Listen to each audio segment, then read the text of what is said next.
ऐसा दौर जब हिंदुस्तान दुनिया का सबसे अमीर मुल्क था, जहां सोने की नदियां बहती थीं और पत्थरों में जन्नत उतारी जाती थी। ताजमहल, ये नाम सुनते ही आंखों के सामने वो सफेद महल उभर आता है जो यमुना के किनारे खड़ा होकर वक्त को भी चुनौती दे रहा है। दुनिया इसे ताजमहल कहती है, लेकिन इतिहास के पन्नों को अगर गौर से पढ़ा जाए तो ये सिर्फ एक इमारत नहीं, बल्कि पत्थर पर लिखा गया एक आंसू है जो वक्त के गाल पर जम गया है। लेकिन आज हम बात नहीं करेंगे सिर्फ प्यार की कहानी की। आज हम उतरेंगे उसके निर्माण के राज में। वो 22 साल की मेहनत, वो इंजीनियरिंग के चमत्कार, वो चुनौतियां जो नदी को हराती रहीं, जमीन को मोम की तरह गढ़ती रहीं। क्या आप जानते हैं कि इस सफेद पहाड़ को खड़ा करने के लिए हजारों हाथियों ने मार्च किया था? या कि इसके नीचे दफन वो नींव? क्या ताजमहल सिर्फ प्यार की निशानी है, या इसके तहखानों में मुगल सल्तनत के कुछ ऐसे काले सच दफन हैं जिन पर बात करने से आज भी इतिहासकार कतराते हैं? अगर आप तैयार हैं तो चलिए 1632 के उस आगरा में लौट चलें जहां एक बादशाह का जुनून पत्थरों को जीवंत करने लगा। और इस सफर में मेरे साथ बने रहें, क्योंकि ताजमहल का निर्माण सिर्फ एक इमारत नहीं बनाना था, ये था एक सपने को हकीकत में बदलना। सबसे पहले समझते हैं कि ताजमहल का जन्म कैसे हुआ। साल 1631 की वो दर्दनाक जून की सुबह, जब मुमताज महल ने अपने 14वें बच्चे को जन्म देते समय दम तोड़ा, शाहजहां ने वादा किया, एक ऐसा मकबरे का जो दुनिया ने कभी ना देखा हो। लेकिन यह वादा सिर्फ भावनाओं का नहीं था, यह था एक महान निर्माण का ऐलान। 1632 में शाहजहां ने अपने आगरा के दरबार में बुलावा दिया। दुनिया भर से मास्टर आर्किटेक्ट्स आए, तुर्की से डोम के जानकार, फारस से बागीचों के डिजाइनर, इटली से पत्थर काटने के विशेषज्ञ और हिंदुस्तान के लोकल इंजीनियर्स। इनमें सबसे प्रमुख थे उस्ताद अहमद लाहौरी, जिन्हें मुख्य आर्किटेक्ट बनाया गया। लेकिन दोस्तों, ये किसी एक आदमी का कमाल नहीं था। मुगल रिकॉर्ड्स बताते हैं कि ये एक पूरी टीम का प्रयास था, जिसमें 30 से ज्यादा डिजाइनर शामिल थे। शाहजहां खुद इस प्रोजेक्ट के सुपरवाइजर बने। उन्होंने अपने पूर्वजों की इमारतों का अध्ययन किया। हुमायूं के मकबरे से उन्हें चारबाग स्टाइल का आइडिया मिला, वो 4 हिस्सों वाला बगीचा जो जन्नत का प्रतीक है। अकबर के सिकंदरा मकबरे से मीनारों की प्रेरणा ली गई, जो इमारत को ऊंचाई देंगी। और नूरजहां के पिता एतमादुद्दौला के मकबरे से वो सफेद संगमरमर और पियत्रा दिउरा तकनीक, यानी कि कीमती पत्थरों को संगमरमर में जड़ना। शाहजहां ने इन सब को मिलाकर एक ऐसा ब्लूप्रिंट तैयार किया जो सिमेट्री का चरम था। हर कोना, हर दीवार, हर मेहराब, सब बिल्कुल संतुलित, जैसे कोई आईना हो जिसमें खुद को देखकर मन शांत हो जाए। लेकिन दोस्तों, ये डिजाइन कागज पर आसान लगता है, हकीकत में इसे यमुना के किनारे उतारना, वो था असली इम्तिहान। अब आते हैं सबसे बड़ी चुनौती पर, जगह। शाहजहां को यमुना नदी के दक्षिणी किनारे एक टुकड़ा पसंद आया। क्यों? क्योंकि आगरा किले की खिड़की से ये सीधा दिखाई देगा। लेकिन ये जमीन मुगल साम्राज्य की नहीं थी, ये जयपुर के राजा जय सिंह प्रथम की थी। इतिहास के कुछ लोग कहते हैं कि शाहजहां ने इसे जबरन छीन लिया, लेकिन दस्तावेज गवाही देते हैं कि ये एक निष्पक्ष सौदा था। बदले में शाहजहां ने राजा जयसिंह को आगरा शहर के बीचों बीच 4 विशाल हवेलियां दी। ये डील 1632 में ही फाइनल हो गई। लेकिन असली समस्या तो अब शुरू हुई। यमुना का किनारा दलदली था, नदी का पानी ऊपर नीचे होता रहता, और ये इमारत लाखों टन भारी, अगर नींव कमजोर पड़ी तो पूरा महल पानी में डूब जाता। कोई साधारण इंजीनियर होता तो जगह बदल देता, लेकिन शाहजहां की जिद थी यहीं बनेगा। तो मुगल इंजीनियरों ने एक ऐसी तकनीक अपनाई जो आज भी आधुनिक सिविल इंजीनियर्स को चकित कर देती है। इसे वेल फाउंडेशन कहा जाता है। उन्होंने नदी के किनारे गहरे गड्ढे खोदने शुरू किए, जैसे विशाल कुएं। हर कुएं की गहराई 50 फीट से ज्यादा। फिर इनमें लकड़ी के मजबूत प्लेटफॉर्म डाले गए ताकि पानी नीचे ना आए। उसके ऊपर चूने और ईंटों की परतें भरी गईं। कुल मिला के 12 से ज्यादा ऐसे कुएं बने जो इमारत का आधार बने। ये नींव इतनी मजबूत थी कि नदी की बाढ़ें भी इसे हिला न सकीं। सोचिए दोस्तों, उस जमाने में न क्रेन थी न मशीनें, सिर्फ रस्सियां, पुलियां और हजारों मजदूरों की मेहनत। ये नींव तैयार करने में ही 2 साल लग गए। और जब ये तैयार हुई तो ऊपर का ढांचा खड़ा करने की बारी आई। ढांचा खड़ा करना, वो तो जैसे पहाड़ चढ़ना था। ताजमहल का मुख्य गुंबद 240 फीट ऊंचा है और 4 मीनारें 140 फीट। इतना विशाल ढांचा कैसे बने? आम इमारतों में बांस की मचाने बांधी जाती हैं, लेकिन यहां बांस का वजन सहन ना होता। स्टील की खबर ही ना थी, तो इंजीनियरों ने एक अनोखा जुगाड़ निकाला। उन्होंने ईंटों की समानांतर दीवारें खड़ी की, यानी इमारत के साथ साथ एक और नकली ईंटों की संरचना बनाई। ये मचान इतनी ऊंची और चौड़ी हो गई कि मजदूर आसानी से ऊपर चढ़ सकें, भारी पत्थर खींच सकें। लेकिन जब मुख्य ढांचा बनकर तैयार हुआ तो समस्या आ गई। ये मचान हटाने में सालों लगने वाले थे। शाहजहां, जो मुमताज की याद में एक पल भी बर्बाद न करना चाहते थे, उन्होंने एक शाही फरमान जारी किया, जो कोई इन ईंटों को ले जाएगा वो ईंटें उसी की हो जाएंगी। उस दौर में ईंटें सोने जितनी कीमती थीं। रातों रात हजारों किसान और स्थानीय लोग उमड़ पड़े। सिर्फ एक रात में वो विशाल मचान गायब हो गई। ये था शाहजहां का स्मार्ट प्रबंधन, मेहनत को पुरस्कार देकर काम तेज करना।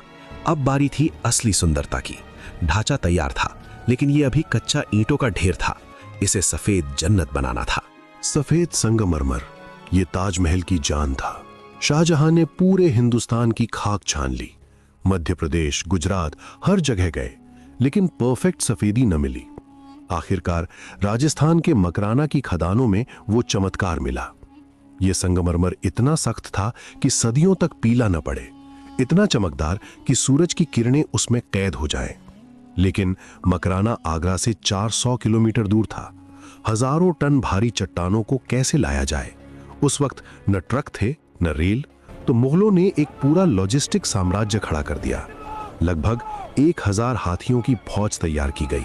विशेष बैलगाड़ियां डिजाइन की गईं, जिनके पहिए इतने चौड़े और मजबूत थे कि रेगिस्तान की रेत में भी न धंसें। दिन रात ये काफिले चलते, एक चट्टान लाने में हफ्ते लगते।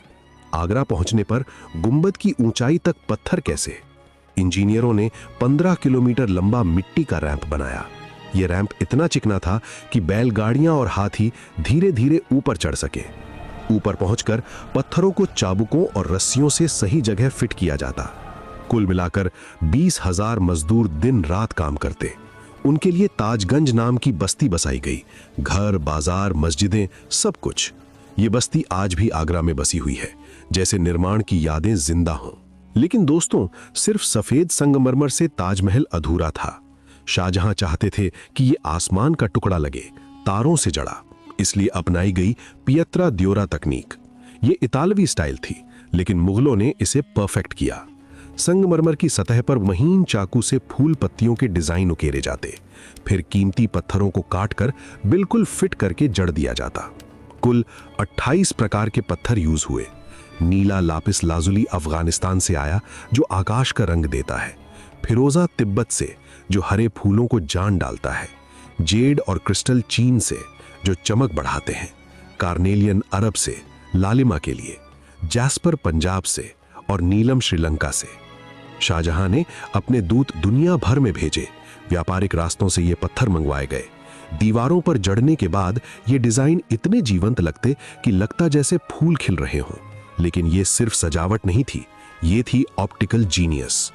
मुगल आर्किटेक्ट्स जानते थे कि आंखें धोखा खा सकती हैं, इसलिए चारों मीनारें थोड़ी बाहर की तरफ झुकी हुई हैं।